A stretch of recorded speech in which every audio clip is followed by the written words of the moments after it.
परम पूज्य चारित्र चक्रवर्ती आचार्य श्री शांति सागर जी महाराज का समाधि दिवस मना रहे हैं और शांति सागर विधान भी हम कर रहे हैं।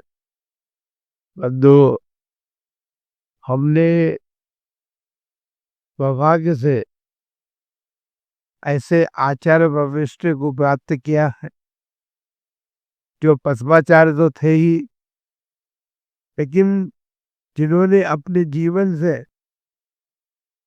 उन्होंने जो जीवन जिया है वो जीवन इतना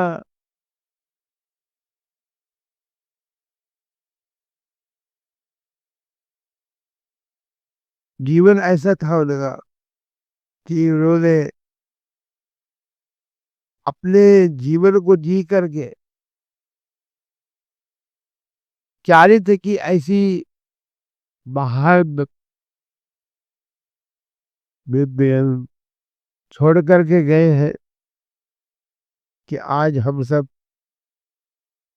उनके द्वारा की गई संस्कृति का संरक्षण, जिसे कि हमारे चारित्रधारी साधुजन अपनाते हैं, उस संस्कृति को देख रहे हैं। लेकिन वो संस्कृति साधुओं की नहीं है, वो संस्कृति तो तीर्थंकर भगवानों के द्वारा की गई है। इसलिए उसी संस्कृति को उन्होंने 20वीं सदी में सुरक्षित किया है, क्योंकि वो लुप्त प्राय हो रही थी और उस संस्कृति को सुरक्षित करने का कार्य जो है वो परम पूज्य आचार्य श्री शांति सागर जी महाराज ने किया। और इसीलिए तो उन्हें हम चारित्र चक्रवर्ती कहते हैं। चारित्र चक्रवर्ती का मतलब है कि जिन्होंने चारित्र की सारी जो भेद प्रभेद थे, उन सारे भेद प्रभेदों को अपने जीवन में अपनाया, उन सबका प्रयोग किया। उन्होंने अपने जीवन को एक प्रयोगशाला बनाया और उस प्रयोगशाला में उन्होंने चारित्र के अंगों का या चारित्र के भेदों का प्रयोग करके अपने जीवन को सार्थक बनाया। चारित्र ऐसी वस्तु है, महाव्रत समिति गुप्ती आदि तो सभी धारण कर सकते हैं, लेकिन सबसे बड़ी बात यह है कि परिशो जय और उपसर्गों को विजय प्राप्त करना, ये अपना व्यक्ति का महत्व होता है। वो अपने जीवन में परिचय जय कैसे होती है, उपसर्गों को कैसे जीता जाता है, इन सब बातों को उन्होंने अपने जीवन में प्रयोग करके अपने सबको बता दी है। तो ऐसे महापुरुष बिरले कभी कभी होते, और जिन्होंने अपने जन्म से कर्नाटक मूवी को प्रसिद्धि की बात कही, लेकिन आज से तो आप इस बात का करेंगे कि वे भोज ग्राम में जो उनकी कर्मभूमि थी उनके पिता की, उसमें अपने दीक्षा के बाद कभी भी नहीं गए।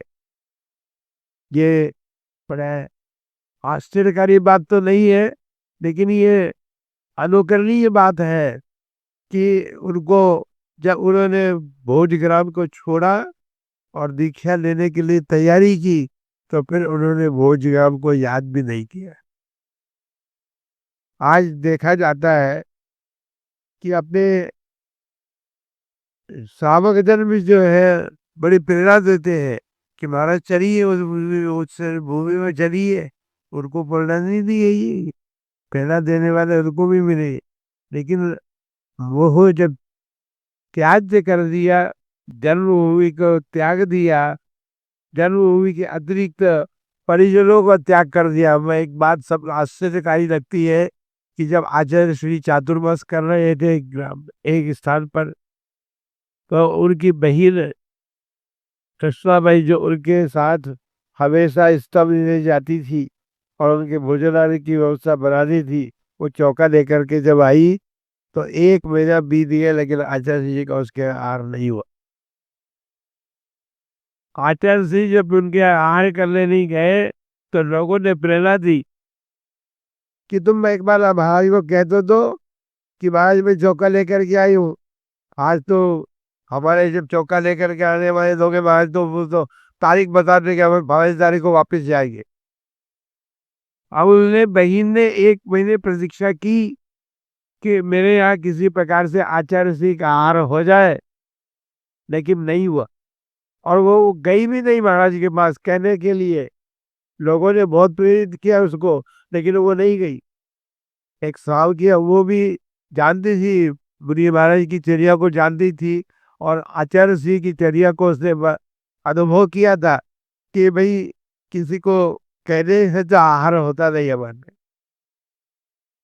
इसलिए वो नहीं गई, और आचार्य श्री का अंत तक उसके हुआ भी नहीं।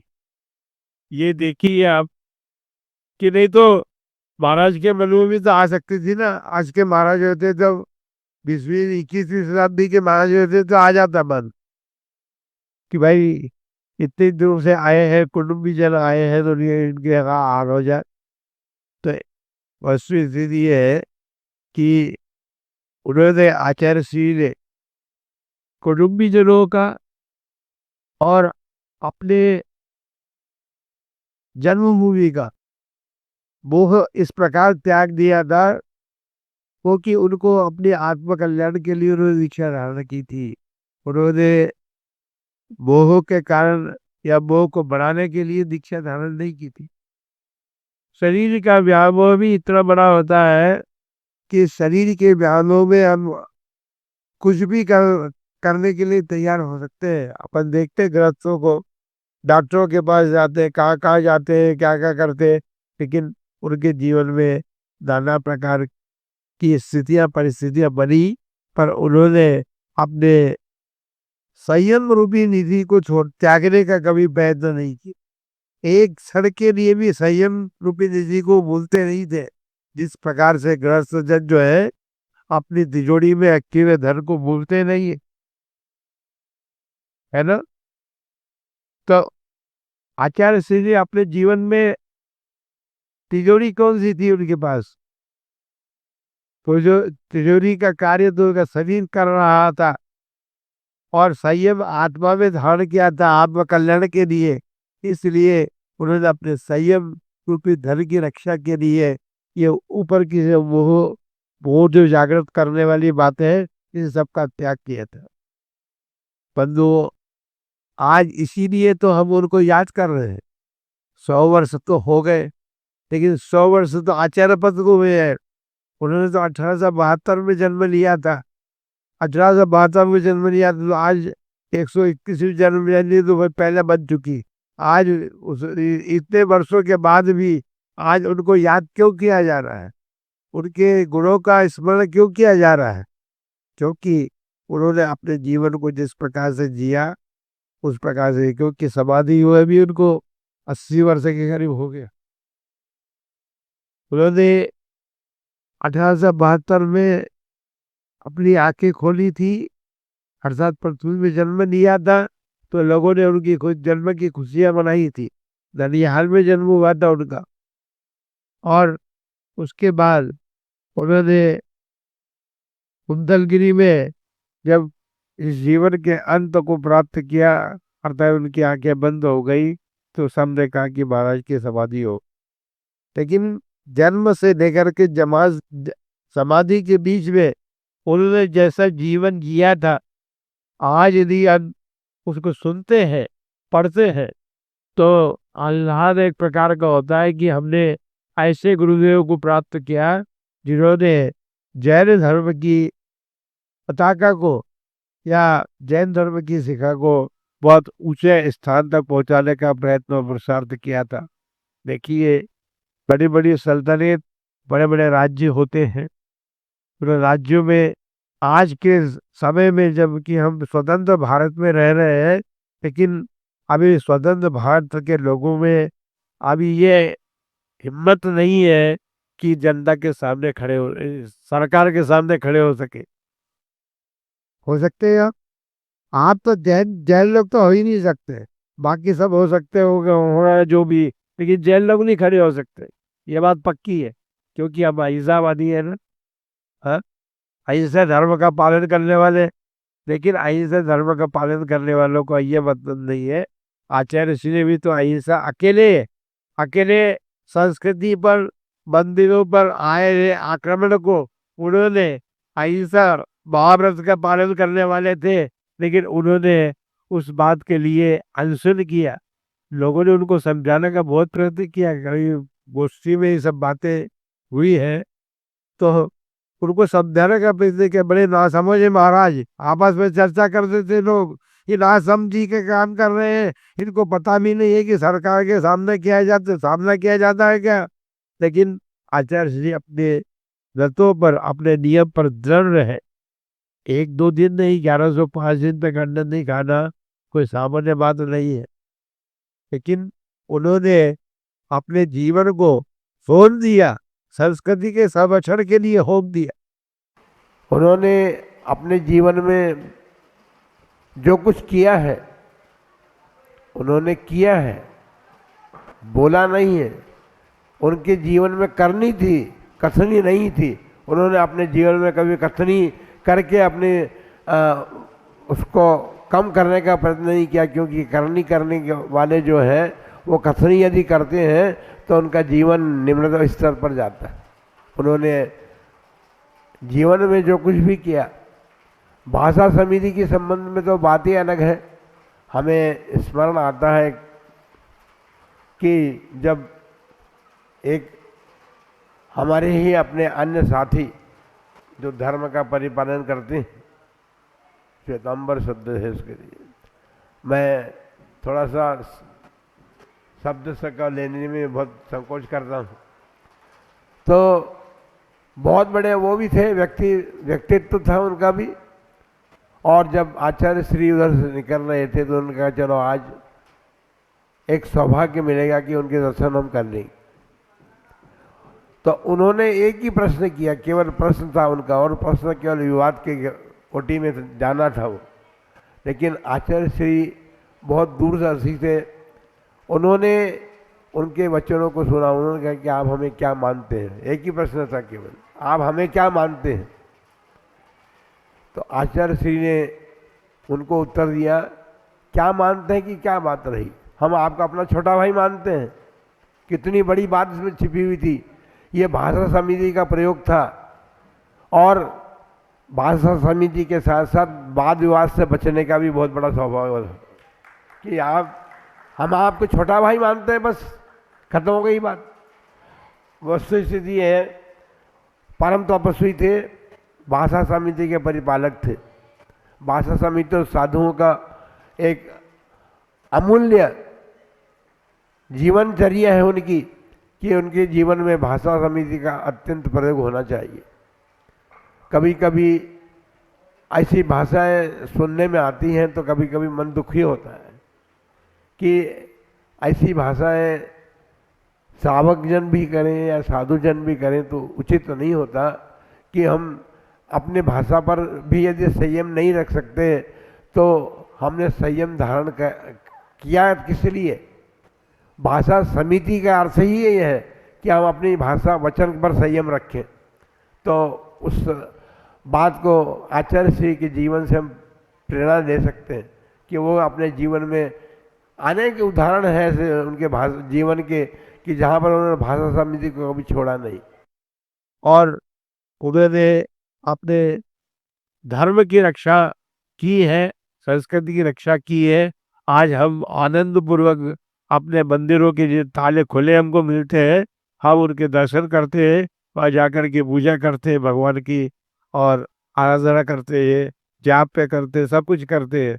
लेकिन उस समय तो सब कुछ बंद हो गया था जब महाराज ने आंदोलन किया था। इसलिए हम उनके गुणों को भूल नहीं सकते। उन्होंने जो कुछ किया है उसको याद रखना चाहिए। वर्तमान में हम भूलते जा रहे हैं, लेकिन हम याद रखें। ये जो आज हम समाधि दिवस उनका मना रहे हैं, उस समाधि दिवस के उपलक्ष्य में हमको ये अपनी धारणा बनानी चाहिए कि हम जो आचार्य महाराज ने किया है, हमको जो कुछ दिया है, क्योंकि जो देता है उसके उपकारों को चिरकाल तक याद रखा जाता है।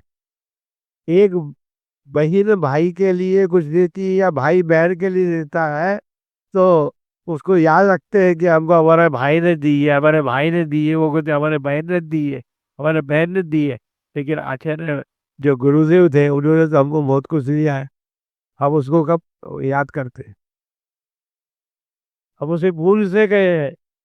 याद करने का समय है हमारा, और उस याद करने के समय में हमें ये बात स्मृति रखनी चाहिए। आज समाधि दिवस आप सब मना रहे हैं।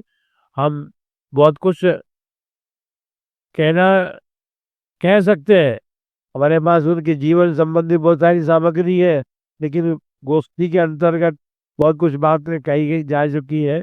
हम तो यही बात कह रहे हैं कि वे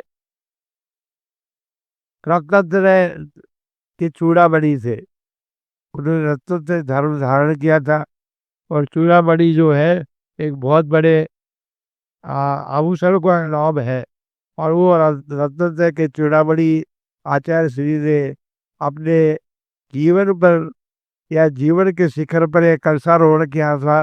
वो कलशारोहण था समाधि मरण, क्योंकि जीवन का अंत, जीवन को उन्होंने समतापूर्वक, ऐसा नहीं सभी लोग मरते हैं, जन्मते हैं तो मरना है जरूरी है, लेकिन जो समतापूर्वक भगवान के नाम का स्मरण करते हुए और सारे जीवन में जो उन्होंने अपनाया उस सब कार्यों को करते हुए उस समाधि को प्राप्त करते हैं, उनका जीवन धन्य होता है, उनका जीवन सार्थक होता है। उन्होंने अपने जीवन में यही सब कुछ किया, और उन्होंने आज हम उनका स्मरण करते हुए उनके चरणों में अपनी विनम्र श्रद्धांजलि समर्पित करते हैं। और ये भावना बातें है कि हे गुरुदेव, आपने जिस मार्ग को समाज को सौंपा है, साधु संस्था को सौंपा है, जो साधु संस्था के गुण है, वो साधु संस्था उन गुणों का परिपालन करते हुए और अपने जीवन को सार्थक करने का प्रयत्न पुरुषार्थ करें। हम भी उन सारे नियमों का परिपालन यथावत करते हुए अपने जीवन में समाधि मरण को प्राप्त कर सके। इन्हीं मंगल भावों के साथ उनको पुनः पुनः श्रद्धांजलि समर्पित कर